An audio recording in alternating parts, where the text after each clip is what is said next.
दोस्तों आज की वीडियो में बात करेंगे प्रतिशत के प्रश्नों की और ये सभी प्रश्न एग्जाम में पूछे गए क्वेश्चन हैं, तो आप इस वीडियो को अंत तक देखते रहिए।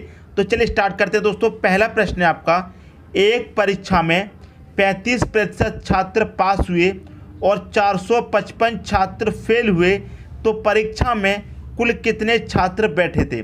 देखिए दोस्तों, परीक्षा में कितने भी छात्र बैठे हों वो अपने आप में कितने होंगे, अपने आप में होंगे 100%। 100, 200, 50, 40 चाहे कितने भी छात्र हों उनका प्रतिशत अपने आप में कितना होगा, 100% होगा। क्लियर है। अब इन 100% में से क्या हुआ है दोस्तों, 35% छात्र पास हुए हैं। पास कितने हुए हैं दोस्तों, 35% पास हो गए।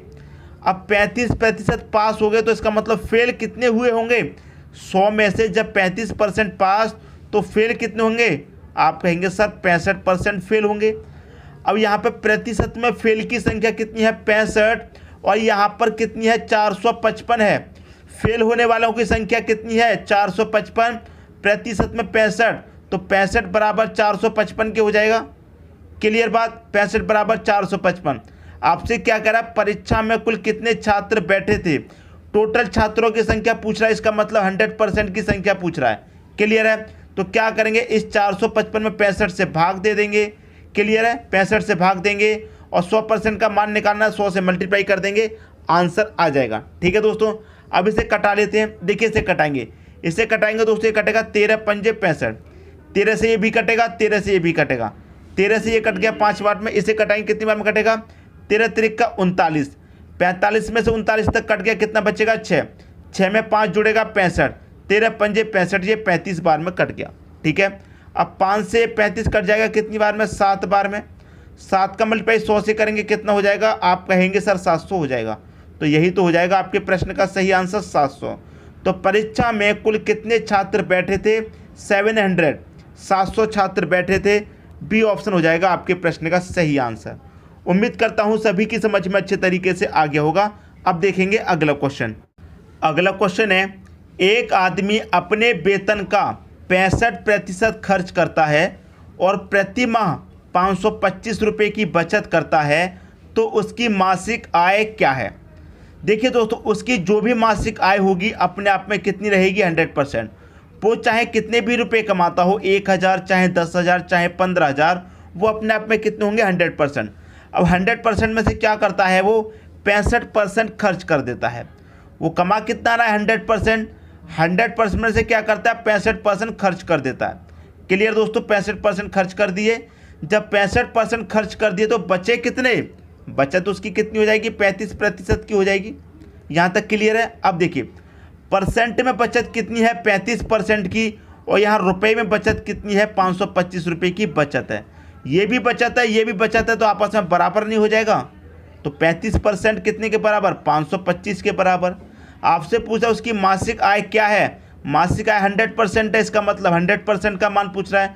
तो 525 में क्या करेंगे, 35 से भाग दे देंगे, और 100% का मान पूछ रहा है तो 100 से मल्टीप्लाई कर देंगे, आपका आंसर आ जाएगा। ठीक है दोस्तों, बात समझ में आ गई। अब देखिए इसे कटाएंगे, मैं इसे कटाऊंगा दोस्तों। देखिए 7 से ये भी कटेगा 5 बार में, और 7 से इसे कटाएंगे, ये भी कटेगा। 7 सत्ते 49 तक कटेगा, 52 में से 49 कट गया, कितना बचेगा, 3, 3 में 5 जोड़ेंगे 35, तो 7 पच्चे 35, 75 बार में कट गया। क्लियर है। अब देखिए 5 से कटा दूंगा मैं, इस 100 को कितनी बार में कटेगा, 20 बार में। 75 का मल्टीप्लाई 20 से कर दो, 75 का 2 से करेंगे तो कितना हो जाएगा, 150, और एक ये 0 मतलब 1500। तो ये हो गया आपके प्रश्न का सही आंसर। उसकी मासिक आय क्या है, मासिक आय है 1500 रुपये। बी ऑप्शन हो गया आपके क्वेश्चन का दोस्तों सही आंसर। तो मैं उम्मीद करता हूँ सभी को प्रश्न बहुत ही अच्छे तरीके से समझ में आ गया होगा। अब देखेंगे अगला क्वेश्चन। अगला क्वेश्चन है आपका, मनोज को परीक्षा में उत्तीर्ण होने के लिए 36% अंक प्राप्त करने थे। उसने 24% अंक प्राप्त किए और वह 9 अंकों से अनुत्तीर्ण हो गया, मतलब फेल हो गया। पेपर का पूर्णांक क्या था, पेपर कितने नंबर का, ये पूछ रहा है। कभी भी ऐसा प्रश्न पूछा जाए उसका सही तरीका देखिए क्या होता है। मनोज को पास होने के लिए कितने परसेंट चाहिए थे, 36% अंक प्राप्त करने थे।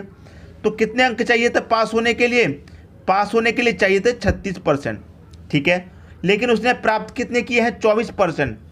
24% प्राप्त किए हैं, 9 अंक से फेल हो गया। तो मैं क्या करूँगा, इधर भी पास बना लूँगा। कितने प्राप्त किए उसने, 24% प्राप्त किए और 9 अंकों से फेल हो गया। अगर ये 9 अंक इसे और मिल जाते, अगर हम इसे 9 अंक और दे दें तो ये फेल होता, नहीं होता, पास हो जाता। 9 अंकों से फेल हुआ है तो 9 अंक इसे और दे देंगे हम तो ये पास हो जाता, फेल नहीं होता।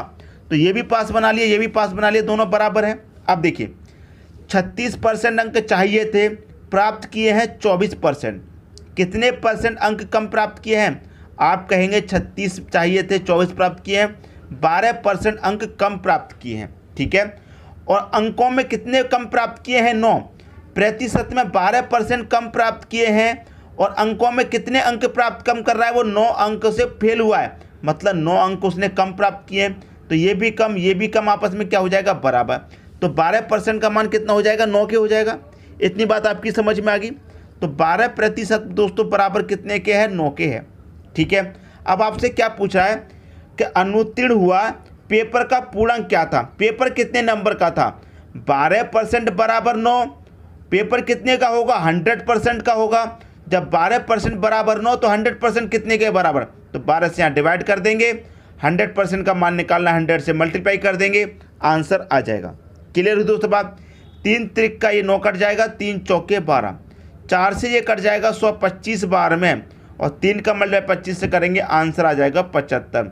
तो पूर्णांक क्या था, 75 नंबर का पूर्णांक था। बी ऑप्शन हो जाएगा आपके प्रश्न का दोस्तों सही आंसर। उम्मीद करता हूँ सभी की समझ में आ गया होगा क्वेश्चन। अब देखेंगे अगला क्वेश्चन। अगला क्वेश्चन है, एक टोकरी में 400 अंडे हैं, इसमें से 8 दर्जन सड़ गए, टोकरी में सही अंडों का प्रतिशत निकालिए। टोकरी में कितने अंडे हैं टोटल, आप कहेंगे सर 400 अंडे हैं, 400 में से क्या हुआ, 8 दर्जन सड़ गए। देखिए दोस्तों, एक दर्जन में कितने होते हैं अंडे, 12, एक दर्जन में 12 होते हैं, तो 8 दर्जन सड़ गए, तो 8 दर्जन में कितने होंगे, 12 अट्ठे 96, 12 अट्ठे 96, मतलब एक दर्जन में कितने होते हैं, 12। ठीक है, सड़ कितने गए, 8 दर्जन, तो 8 दर्जन का मतलब कितने सड़ गए, 96 सड़ गए, 96 अंडे सड़ गए। तो टोटल थे टोकरी में 400, 400 में से कितने सड़ गए, 96। आपसे पूछ रहा है सही अंडों का प्रतिशत, तो सही हमारे पास टोटल है 400, जो सड़ गए हैं उन्हें निकाल देते हैं, माइनस कर देते हैं। हमारे पास टोकरी में 400 अंडे हैं, 400 में से कितने सड़ गए, 96 अंडे सड़ गए, तो सही कितने बचे आपको पता चल जाएगा। 400 में से 96 को कटा देंगे, बचेगा सही अंडों की संख्या कितनी, 304। कितने सही अंडे बचे हैं, आप कहेंगे 304 बचे हैं। सही अंडों का प्रतिशत निकालना है, 304 सही बचे हैं, टोटल कितने में से, 400 में से, और यही प्रतिशत में पूछ रहा है तो 100 से मल्टीप्लाई कर देंगे, आंसर आ जाएगा। ठीक है, अब 2 जीरो से मैं यहाँ 2 जीरो कटा दूंगा, 4 से कटाऊंगा, कितनी बार में कटेगा, 4 सत्ते 28 कटेगा, 2 बचेगा 24, 4 छिंग 24, तो 76% हो जाएगा आपके प्रश्न का सही आंसर। सही अंडों का प्रतिशत कितना होगा, 76%। सी ऑप्शन हो जाएगा आपके क्वेश्चन का सही आंसर। उम्मीद करता हूं दोस्तों सभी को क्वेश्चन बहुत अच्छे तरीके से समझ में आ गया होगा। अब देखेंगे अगला क्वेश्चन। अगला क्वेश्चन है आपका दोस्तों, ये प्रश्न बहुत इंपॉर्टेंट है, इसको अच्छे से समझना, क्योंकि ये प्रश्न एग्जाम में पूछा जाता है तो स्टूडेंट कंफ्यूज हो जाता है। लेकिन मैं आपको एक ऐसा तरीका बताऊंगा जिससे आप कभी भी कंफ्यूज नहीं होंगे, आपका सही आंसर आएगा एक बार में।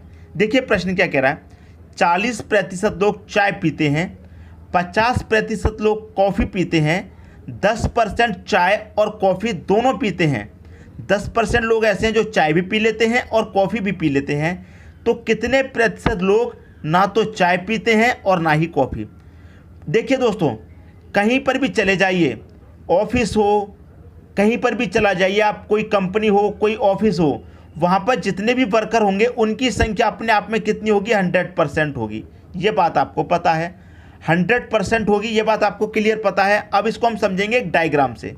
ठीक है, मैंने बना लिया दोस्तों यहाँ पर एक ये डायग्राम, ये देखिए एक सर्कल में बना लेता हूँ। ये मैंने एक सर्कल बना लिया, ये मैंने सर्कल बनाया है दोस्तों 40% लोग जो चाय पीते हैं उनका।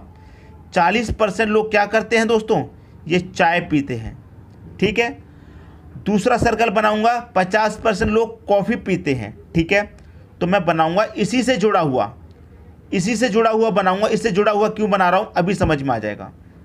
देखिए दोस्तों, ये मैंने किसका बनाया, 50% लोग क्या करते हैं, कॉफ़ी पीते हैं।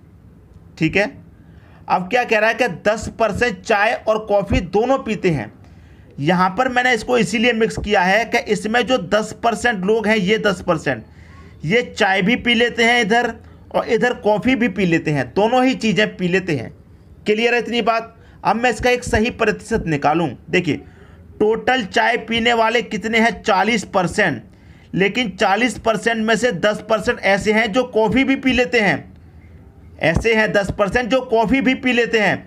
तो सिर्फ चाय पीते हैं ऐसे कितने हैं? आप कहेंगे जो सिर्फ चाय पीते हैं वो 30% हैं। अब देखिए, कॉफ़ी पीने वाले कितने हैं? 50%। लेकिन इस 50% में से 10% ऐसे हैं जो चाय भी पी लेते हैं। तो सिर्फ कॉफ़ी पीने वाले कितने रहेंगे? 40%। ये 30% ऐसे हैं जो सिर्फ चाय पीते हैं, कॉफ़ी नहीं पीते। ये 40% ऐसे हैं जो कॉफ़ी पीते हैं, चाय नहीं पीते। ठीक है, इतनी बात दोस्तों समझ में आ रही है? तो 30% चाय पीने वाले और यहाँ पर 40% कॉफ़ी पीने वाले, आप दोनों को मिलाएंगे कितने हो जाएंगे? 70% हो जाएगा।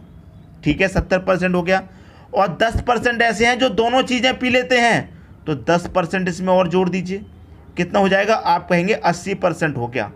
आपसे क्या कहा था? कितने प्रतिशत लोग ना तो चाय पीते हैं और ना ही कॉफ़ी। अब कोई भी कार्यालय हो, कोई भी ऑफिस हो, कहीं पर भी चले जाइए, अपने आप में कितनी संख्या होगी? 100%। अब 100% में से चाय कॉफ़ी पीने वाले कितने निकले? 80%। अब टोटल होते हैं 100%। 100% में से 80% पीते हैं, जो पीते हैं उसे माइनस कर दीजिए, बिना पीने वाले कितने बचेंगे? 20%। 20% लोग ऐसे हैं जो ना चाय पीते हैं और ना ही कॉफ़ी पीते हैं। तो सी ऑप्शन हो जाएगा आपके क्वेश्चन का सही आंसर। उम्मीद करता हूं सभी को प्रश्न बहुत ही अच्छे तरीके से समझ में आ गया होगा। अगर ये प्रश्न एग्जाम में पूछा गया तो कभी गलत आप नहीं करेंगे। अब देखेंगे अगला क्वेश्चन। अगला क्वेश्चन है आपका, राम अपने वेतन के 14% की बचत करता है जबकि श्याम 22% की बचत करता है। यदि दोनों समान वेतन पाते हैं, दोनों का वेतन कितना है दोस्तों? आय कितनी है? समान है। मतलब जितनी आय राम की है उतनी ही आय श्याम की है, दोनों की बराबर है। ठीक है, दोनों समान वेतन पाते हैं और श्याम 1540 रुपये की बचत करता है। तो श्याम की बचत कितनी है? श्याम की बचत कितनी है? 1540। तो राम की बचत कितनी है ये पूछ रहा है। अब जो श्याम है उसकी बचत प्रतिशत में कितनी है? आप कहेंगे प्रतिशत में 22% है, और रुपए में कितनी है? 1540 है। तो आपस में बराबर होगा। अब जो भी आय रही होगी दोस्तों, आय अपने आप में क्या होती है? 100%। जब 22% बराबर 1540, तो आपसे क्या पूछा? 100% का मान। तो क्या करेंगे? 22 से डिवाइड कर देंगे। 100% का मान निकालना है, 100 से मल्टीप्लाई कर देंगे। क्लियर है?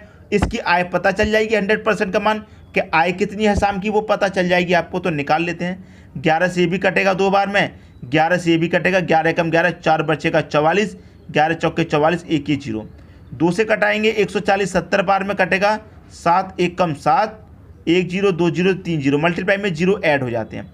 तो आय कितनी है दोस्तों? 7000 रुपये आय हो गई। किसकी? श्याम की। अब यहाँ पर दोनों की आय जो थी वो समान थी। जो आय राम की है वही श्याम की होगी, दोनों की बराबर है। ठीक है, तो राम की बचत कितनी है ये पूछ रहा है क्वेश्चन में। ठीक है, अब देखिए ये जो आय है ये दोनों की है, मतलब राम की भी है और श्याम की भी, क्योंकि राम की दोस्ती देखिए लिखिए, यहाँ पर हमने किसकी निकाली है? श्याम की निकाली है।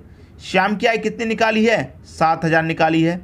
तो राम की आय भी 7000 होगी, क्योंकि दोनों की आय दोस्तों क्या है? समान है। दोनों की आय समान है, दोनों का वेतन समान है। तो राम की आय कितनी होगी? 7000। तो राम की आय जब 7000 है, बचत कितने की कर रहा है राम? 14% की बचत कर रहा है। तो राम की बचत ही तो पूछ रहा है, कितने की बचत कर रहा है? 14% क्या? तो 7000 का 14% निकाल लो। परसेंट का मतलब बटे में 100, 2 जीरो से यहाँ 2 जीरो कट जाएंगे, 7 का 14 का मल्टीप्लाई कर दो, आपका आंसर आ जाएगा। कितना आ जाएगा? 14 का मल्टीप्लाई 7 से करेंगे, 14 7 98 होता है, और 1 ये 0 आ जाएगा, मतलब 980। ये आपके प्रश्न का दोस्तों सही आंसर हो गया। 980 किस ऑप्शन में है? बी ऑप्शन में है। बी ऑप्शन हो जाएगा आपके प्रश्न का दोस्तों सही आंसर। अब देखेंगे अगला क्वेश्चन। अगला क्वेश्चन है, यदि 24 कैरेट सोने को 100% शुद्ध सोना माना जाए तो 22 कैरेट सोने में शुद्ध सोने की प्रतिशतता कितनी होगी? अगर हम क्या करें, इस 100% को, मतलब जो 24 कैरेट सोना है उसे हम 100% शुद्ध मान लें। कितना मान लें? 100% शुद्ध मान लें। किसे? 24 कैरेट सोने को, तो 24 कैरेट सोने को हमने 100% शुद्ध मान लिया। अब क्या कह रहा है, 22 कैरेट सोने की शुद्धता कितनी है, कितने कैरेट की, 22 कैरेट की पूछा, तो 22 से मल्टीप्लाई कर दो, आंसर आ जाएगा। अब देखिए 4 से ये भी कटेगा 6 बार में, 4 से ये भी कटेगा 25 बार में, ठीक है। अब देखिए 2 से कटाऊंगा 3 बार में, 2 से कटेगा 11 बार में, 25 11 का मल्टीप्लाई करो, 11 25 55 का 5 कैरी का 5, 11 दूनी का 22 और 5 कितना हो जाएगा 27, बटे में कितना है दोस्तों 3 है, 3 से डिवाइड करेंगे, कितनी बार कटेगा इसे डिवाइड करेंगे तो कटेगा 3 में का 27 कटेगा, 27 तक कट गया, 3 एकम 3 कटेगा, 2 बचेगा, नहीं डिवाइड होगा तो 2 ऊपर लिख दीजिए 3 नीचे। 91 सही 2/3% शुद्ध होगा। जो 24 कैरेट सोना है वो तो 100% शुद्ध है, और जो 22 कैरेट सोना है वो 91 सही 2/3% शुद्ध है। ये आपके प्रश्न का सही आंसर है, बी ऑप्शन हो जाएगा आपके प्रश्न का दोस्तों सही आंसर। उम्मीद करता हूँ सभी की समझ में क्वेश्चन बहुत ही अच्छे तरीके से आ गया होगा। दोस्तों यदि वीडियो पसंद आया तो लाइक करें और दोस्तों में भी शेयर करें। यदि आपने हमारे चैनल को अभी तक सब्सक्राइब नहीं किया है तो कर लीजिए और बेल आइकन का बटन भी दबा दीजिए दोस्तों। धन्यवाद।